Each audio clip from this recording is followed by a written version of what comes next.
분명히 깨닫고 우리에게 시편 1편 2절을 보면 참 놀라운 말씀 아닙니까? 앞에서도 읽었지만 오직 여호와의 율법을 즐거워하여 그의 율법을 주야로 묵상한다고 그랬습니다. 묵상한다는 것은 뭐냐면 하나님의 말씀을 깨어서 그 속에 담겨 있는 진리를 파낼 때 그 믿음으로 우리가 이 말씀이 현실에 이루어진다는 것을 깨달으실 때까지 묵상하고 묵상했다라는 그런 뜻이고, 또한 사도 요한은 예수님을 로고스, 말씀이라고 얘기하는 것도, 그 로고스는 살아있는 말씀이요 죽은 말씀이 아니고 그 살아있기 때문에 우리가 믿는 자에게는 그것이 현실화된다는 것을 요한복음에서 처음 1장 1절에서 그것을 말하고 있습니다. 로고스, 그것은 살아있는 말씀이라는 그런 뜻입니다.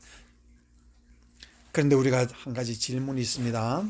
그 질문이라는 것은 어떤 것인가 하면요, 그러면 믿는 자에게 왜 현실은 쉽게 나타나지 아니하고 그 말씀이 그대로 이루어지지 아니하느냐? 믿음은 어디고 말씀은 어디 있고 현실은 어디 있느냐라는 것을 우리는 가끔씩 질문하고 있습니다.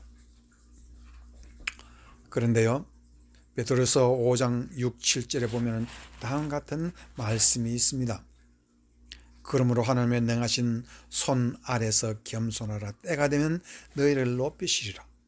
너희의 염려를 다 주께 맡기라.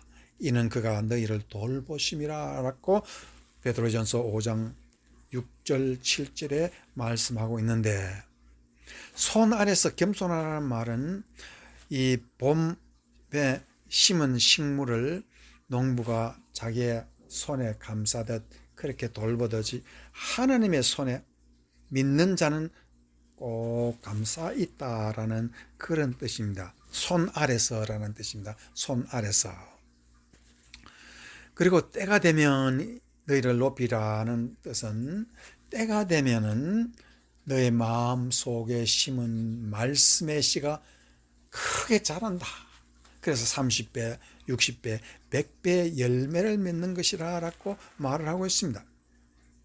그래서 믿음이라는 것은 다른 것이 아니라 하나님의 말씀이 현실화하는 것을 이루는 것이 믿음입니다.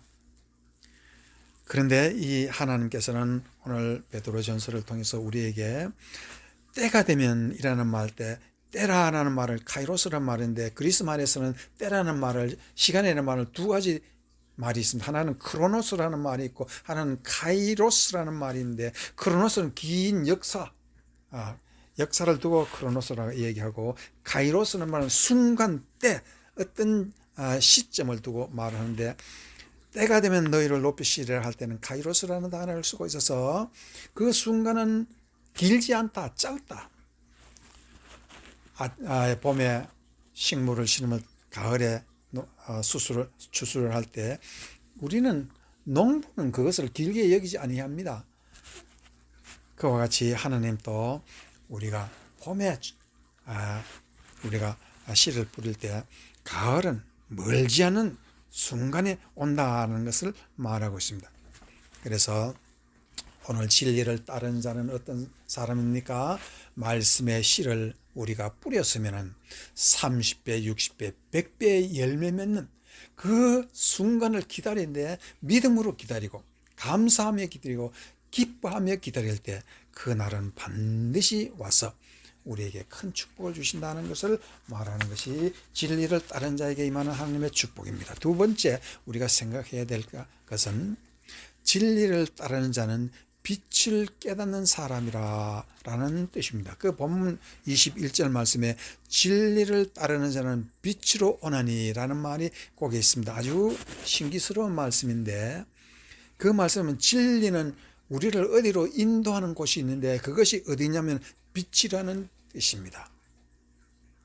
그 빛이라는 뜻은 바로 기쁨과 환희와 하나님 안에서 천국의 역사가 이루어진다는 것을 말하고 있습니다. 그래서 이 현실이라는 것은 우리가 진리를 믿는 자에게는 하나님께서 어디로 우리를 인도하신다는 것을 깨달아 알 수가 있습니다.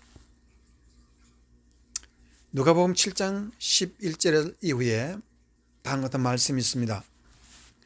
그 후에 예수께서 나인 나인이라는 성으로 가실새 제자와 많은 무리를 동행하더니라는 말이 누가복음 7장 11절 이후에 있는데, 거기에 예수님이 제자들을 무리와 함께 가시는데, 동행하시는데 어떤 뜻을 두고 가시고자 하는 것입니다. 제자들은 자기들이 어디로 가는지 몰라요. 근데 예수님은 지금 제자들을 이끌고 나갑니다. 12절 말씀에 성문에 가까이 이르실 때에 사람들이 한 죽은 자를 메고 나오니 그랬습니다. 예수님이 어디로 가십니까? 장례식장으로 가는 것입니다. 그런데 예수님은 이 장례식장을 통해서 우리에게, 제자들에게 무엇을 가르쳐 주고자 하는 것입니까? 빛을 가르쳐 주고자 하는 것입니다. 빛. 현실은 이 죽음이라는 어두움 속에 빛이 있다는 것을 가르쳐 주고자 하는 것입니다. 이는 한 어머니의 독자예요. 그의 어머니는 과부라. 그 성에 많은 사람들 그와 함께 나아오늘 13절에 주께서 과부를 보시고 불쌍히 여기사 울지 말라 하시고, 울지 말라고 그랬습니다. 예수님이 제자들을 데리고 처음 어디로 갔냐면 장례식장에 가서, 장례식장에서 그 어머니 원통에 통해서 그 말을 못하고 울기만 하는 그 어머니에게 울지 말라 했습니다. 그 말은 무엇입니까? 예수님을 믿는 믿음의 현실이라는 것은 아무리 그것이 울음이 터지는 참으로 통탄스러운 일이라 할지라도 거기에는 기쁨이 있다는 것입니다. 누구에게?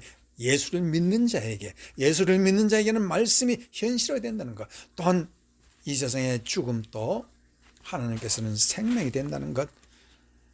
그래서 가까이 가서 그 관을 손에 대시니 자들은 자들이 서는지라 예수께서 이르되 청년아 내가 네게 말하니 일어나라 하시매. 여기서 예수님은 두 번 말을 했습니다. 첫 번째는 어머니에게 울지 마라 했고, 두 번째는 죽은 자에게 말을 하고 있습니다. 사람이 죽은 자에게 말한다는 것은 얼마나 비현실적입니까? 그러나 예수님께서는 말씀이 현실이 된 것이 진리요, 그 현실을 행하는 자가 하나님의 나라에 임하고 하나님 나라의 놀라운 빛의 세계에 들어간다는 것을 말하기 위해서 이와 같은 말씀을 하셨다라는 것을 우리가 알 수가 있습니다. 그래서 우리는 오늘 어떻게 이 세상을 살아야 합니까? 예수님이 죽은 자와 얘기한다니까 어떤 사람은 마가복음 5장 40절에는 비웃기도 했습니다. 그러나 오늘날 예수님은 그 나인성 과부의 아들을 살리셔서 그 아들을 어머니에게 돌려주었다 하는 것을 우리가 읽어서 알 수가 있습니다. 여기서 우리는 예수를 따르는 자, 진리를 따르는 자에 이런 빛이 있다는 것, 상상 못할 영광이 있다는 것을 우리가 배우고 있습니다. 요한복음 11장 25절 26절에도 나사로를 죽은 자에서 살릴 때도 똑같은 마리아에게 하는 말씀이 예수께서 이르시되 난 부활이요 생명이니 나를 믿는 자는 죽어도 살겠고 무릇 살아서 나를 믿는 자는 영원히 죽지 아니하리니 이것을 네가 믿느냐고 그랬습니다. 왜 예수님이 질문을 믿느냐라고 했겠습니까? 하나님의 말씀이 현실화하기 위해서는 무엇이 필요합니까? 죽은 자가 부활하는 것 무엇이 필요합니까? 믿음입니다. 믿느냐랍니다. 우리가 슬픔이 기쁨으로 변하는 것, 말씀이 우리에게 현실화되는 것, 그 진리의 현상이 어떻게 누구에게 믿느냐, 그 질문에 있습니다. 인생의 생사의 경계는 바로 이 믿음이라는 보이지 않는 선 하나에서 모든 것이 결정된다라고 말씀하시고, 예수님은 이와 같은 말씀을 하시고 큰 소리로 나사로야 나오라 하시니 죽은 자가 수족을 배로 동인 채로 나오는데 그 얼굴은 수건에 쌓였더라. 예수께서 이르시되 풀어놓아 다니게 하라. 지금 나사로 죽은 자가요, 예수님이 말씀만 하니까 말씀이 현실화되어서 그 나사로가 그 죽은 몸을, 온몸을 수족을 동인 채로 배로 둥둥 동이었는데 일어나서 걸어 나왔습니다. 이 모습은 바로 어떤 모습이냐면 예수님을 말씀을 순종을 믿는 자에게는 이 나사로처럼 믿으라는 뜻입니다. 나사로처럼 순종하라는 뜻입니다. 우리는 하나님의 말씀을 믿는다 하고는 내 바쁜 거 있는데, 내 쉴 것 있는데, 내가 지금 잠자는데, 그러나 나사로는 예수님의 말씀이 떨어지자마자 44절에 수족을 동인 채로 나왔다. 순종했다. 하나님의 말씀 앞에서는 우리가 변명이 없어야 된다는 걸 우리가 알 수가 있습니다.